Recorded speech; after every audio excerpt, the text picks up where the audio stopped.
मी निवडणूक आयोगाचं मनापासून त्यांना धन्यवाद देतो. पण ज्या पद्धतीनं झारखंडचा आणि वेस्ट बेंगॉलचा बदलवला गेला होता की निवडणुका जाहीर झाल्याबरोबरच केला होता, पण रश्मी शुक्लाला इतके दिवस का लागलेत, हा एक प्रश्न अनुत्तरित अजूनही आमच्या मनात आहे. पण यांना आता त्या पदावरून हटवलं गेलं, पण त्यांना निवडणुकीच्या कुठल्याही या व्यवस्थेमध्ये त्या राहिल्या नाही पाहिजेत, याची काळजी निवडणूक आयोगाने घ्यावी, एवढी आमची विनंती त्या ठिकाणी राहणार आहे. सर हिंदी में बताइए, रश्मि शुक्ला को हटाया गया, आपकी मांग भी थी, क्या कहोगे? देखो, चुनाव आयोग का मैं धन्यवाद करूंगा। जिस तरह से एक आईपीएस पोस्ट पे बैठकर राज्य की पुलिस महासंचालक पद पे बैठने के बाद बीजेपी को सपोर्ट करने वाली ये अधिकारी थी, अपोजिशन वालों के फ़ोन टैपिंग करने का काम ये कर रही थी। इनके बारे में हमने कई बार कंप्लेंट की, इनके ऊपर एफआईआर था। राज्य सरकार ने उसको अपने चुनाव के फायदे के लिए उनको इस पोस्ट पे बिठाया था। हमने चुनाव आयोग को कंप्लेंट की, एक बार नहीं तो 3 बार की, और चुनाव आयोग ने जिस तरह से झारखंड के डीजी बदला, उस तरह से वेस्ट बंगाल का डीजी बदला, लेकिन महाराष्ट्र की डीजी को बदलने को इतना समय क्यों लगा, ये प्रश्न हमारे आज भी अनुत्तरित है।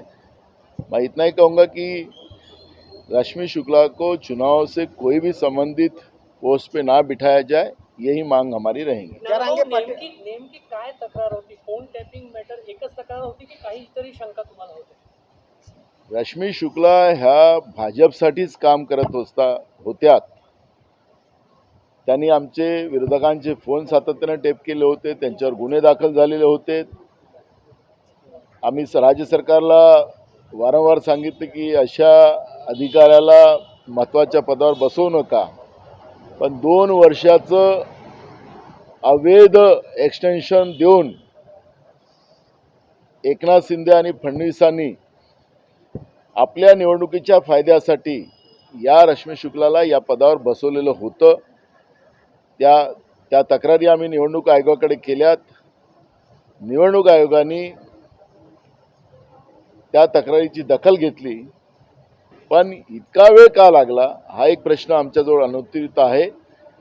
भाजपसाठी सरळ काम करणारी ह्या अधिकारी होत्या, हे याच्यातून स्पष्ट होते। यांना कुठल्याही निवडणुकीशी संबंधित पदावर बसवू नका, एवढी आमची निवडणूक आयोगाला विनंती राहणार आहे। चुनाव आयोग को अपने त्यांना पदस्थापना अजून कुठे दिलेली नाही आहे, तुमची ही पण मागणी आहे की ते निवडणूक प्रक्रियेत कुठे राहून बिलकुल असावी नाही। त्याला 2 वर्ष एक्सटेन्शन दिलेलं आहे, त्यांचा कार्यकाल संपलेला आहे।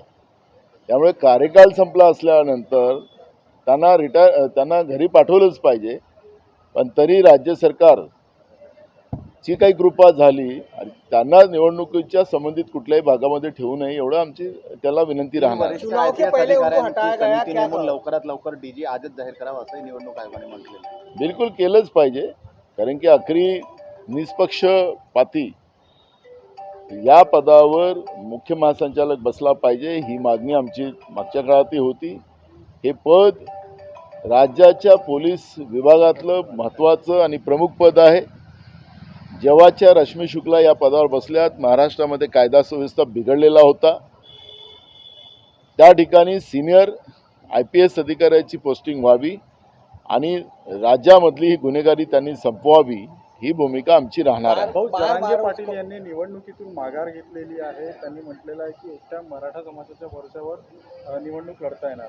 बघा, ते त्यांचं मत आहे आणि आम्ही काँग्रेसकडून कुठलीही भूमिका त्यांच्याबद्दलची मांडलेली नाही। प्रत्येकाला निवडणुका लढायचे की नाही लढायचं तो त्यांचा व्यक्तिगत अधिकार आहे। असं म्हटलं जातं की त्यांच्यावर काहीतरी राजकीय दबाव होता आणि त्या दबावापोटी त्यांनी ही भूमिका घेतलेली आहे निवडणूक लढण्याची। मी काही म्हणणार नाही, जरांगे पाटील साहेब स्वतः सक्षम आहेत, त्यांच्यावर कोणाचा दबाव होता की नाही होता ते त्या पद्धतीचं मत ते मांडू शकतात। मला त्याच्याबद्दलची माहिती नाही, त्याच्याबद्दलचं मी कुठलं वक्तव्य करणं बरोबर नाही। इतना लेट क्यों हुआ उनको वहाँ निकालने, उनको ट्रांसफर करने के लिए? मोदी जी का दबाव था, केंद्र सरकार का दबाव था। झारखंड का डीजी तुरंत बदला जाता है, लेकिन महाराष्ट्र का डीजी बदला नहीं जाता है। वो अवैध क्योंकि उनकी नियुक्ति जो की थी वो गलत थी। 2 साल का एक्सटेंशन ये पद पे दिया गया था, ये दे नहीं सकते, लेकिन सरकार ने अपने फायदे के लिए इस तरह की उनकी पोस्टिंग की थी। केंद्र सरकार ने उनको मान्यता दी थी, इसलिए मैंने मोदी जी के ऊपर आरोप लगाया। क्या अभी आप खुश हैं? हम लोग खुश और दुख की बात नहीं है। आखिर ये संविधानिक पद्धति से ये सब व्यवस्था चलना चाहिए।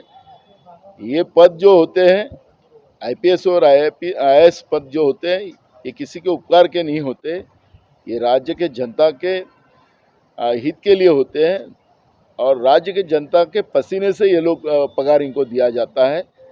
तो इसलिए राज्य के जनता के हित के लिए इनके माध्यम से निर्णय होना चाहिए, ना कि कोई पार्टी के लिए ये लोग काम करे। ये हमारी मानसिकता है और आईएएस आईपीएस अधिकारी ये जनता के सेवक बन के ही इन लोगों ने काम करना चाहिए। नानाभाऊ, आज अर्ज परत घेण्याचा अखेरचा दिवस आहे. महाविकास आघाडीची आणि काँग्रेसच्या बंडखोरी संदर्भात काल बघा 3 वाजेपर्यंत हे सगळं अर्ज वापस घेण्याची वेळ आहे. आता 12:30 वाजलेले आहेत. मला असं वाटतं की प्रयत्न सुरू आहेत.